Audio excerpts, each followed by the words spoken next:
testing it just like any traffic citation. And in furtherance of that, we will actually email you a website where you, and a code where you can go on and view the violation just as the officer saw when the ticket was issued. Now, if you go beyond that 30-day period and do not elect to pay the ticket, then a state uniform traffic citation would be issued, and then it would be handled through the state traffic court system. And then would it result in points? It could result in points and up to and including suspension of your driver's license. So it's, but there is certainly due process built into this program. And again, it's driver education and a safety concern. And I think ultimately those two things will have to place. I agree, and I know in Europe where they have these things, they actually drive about 100 miles an hour, don't they? Oh, praise God. I do know because I was talking to my niece about it too, and they actually have it in other states as well. So this is new to Florida, but it really is not new news, you know, for a lot of states in the nation. Though I'm still not a big fan of it, but you know, I've had several people that have stopped to see me at the station that have had concerns about the cameras, and I've taken them back and allowed them to watch the videos as the officer reviews them. And after watching about 5 of those with other cars locking their brakes or people trying to step out of the way of traffic, they become firm believers in the program. So. Got some fans Yes, fueling up. That's true. That's true. Now, there are those who believe that yes, it's for safety, others who believe that it helps with your budget. Now, Jim, you got, you know, you're looking at the budget, you know, as a new city manager. I read where one of your commissioners said, you know, we shouldn't get any more ad valorem taxes and the like. And I know it's always been said that cities really don't get a big percentage of dollars when it comes to ad valorem taxes. And in your city, you know, that may truly be the case as well. But do you guys have the income expected already built into your budget like Daytona Beach? Well, what the finance director and I had discussed and presented to the city commission was to put this money in a holding account. This money would then be placed in somewhat of a escrow account. And once it built up to maybe around $1 million, we would do away with our liability insurance. Right now we pay $300,000 a year just for the liability of a storm or anything like that. And if we could put $1 million into a savings account, we could do away with those repeating costs. And that's what's killing us in government. The repeating costs that you can't control. Of course, we have the retirement fund that everybody's talking about. Our pensions and our employees build-in cost every year, and we can't change that. So we didn't want to become dependent on that money. So we're going to put that money back if the commission agrees with us in a savings account, and then do away with that $300,000 a year that we pay for liability insurance. Which you could take and then use in other ways. Yes, ma'am. We also want to not depend on it either, because the legislature came very close to doing away with it. So we don't want to put it into something that we start depending on. And from what I gather, there's still lawsuits that are out there too regarding those. There are in South Florida, and fortunately our vendor has not been involved in those.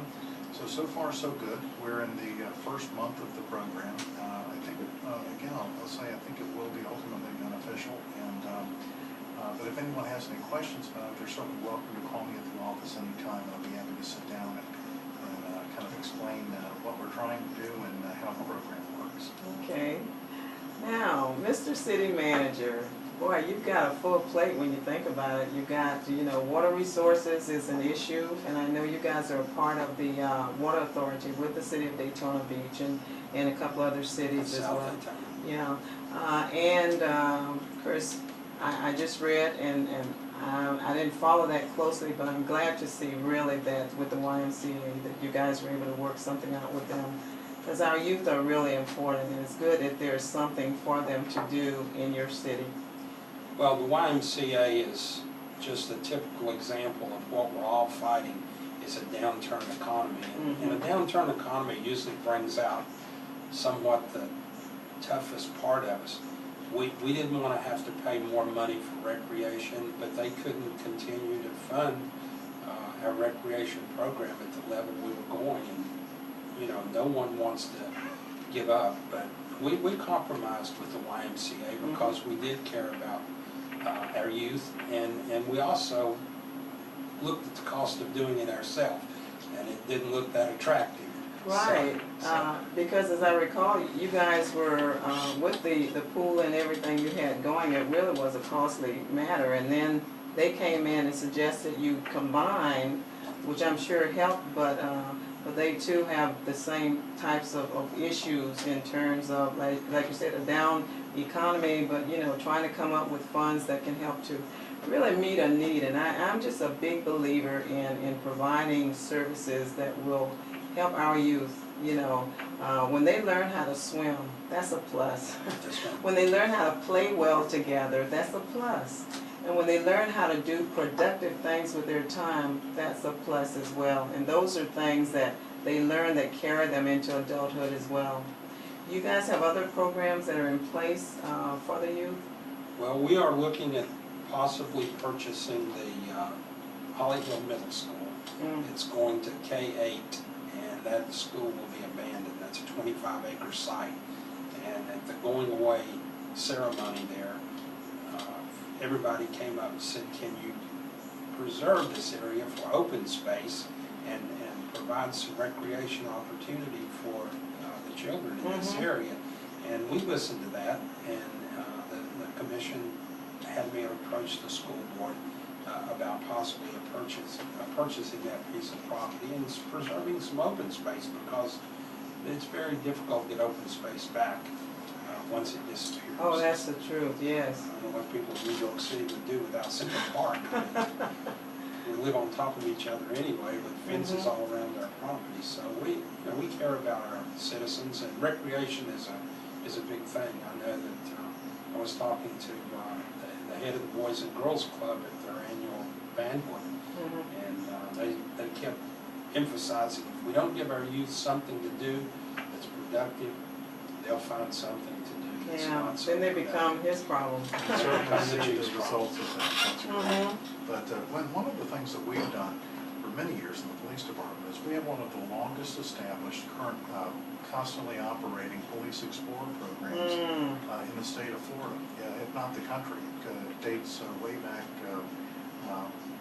probably close to 40 years now. I know it's a fantastic. That's how my husband got started in the police department. Yeah, as did I. And it's a great program for young people, and we have folks there from I believe 12 years old right on up to those that are 18 or 19 that have now gone on to become assistant advisors to the younger guys. Awesome! It's just great to see these young folks doing well, and then ultimately we have a good pool to hire from. And several of our current officers are former police explorers, one of which, Chris Azama-Edwards, is currently serving in Afghanistan. So he's certainly in our thoughts and prayers a lot, but hopefully he'll be back here in December. But it's a great program, and just something we do, of course, Boys and Girls Club.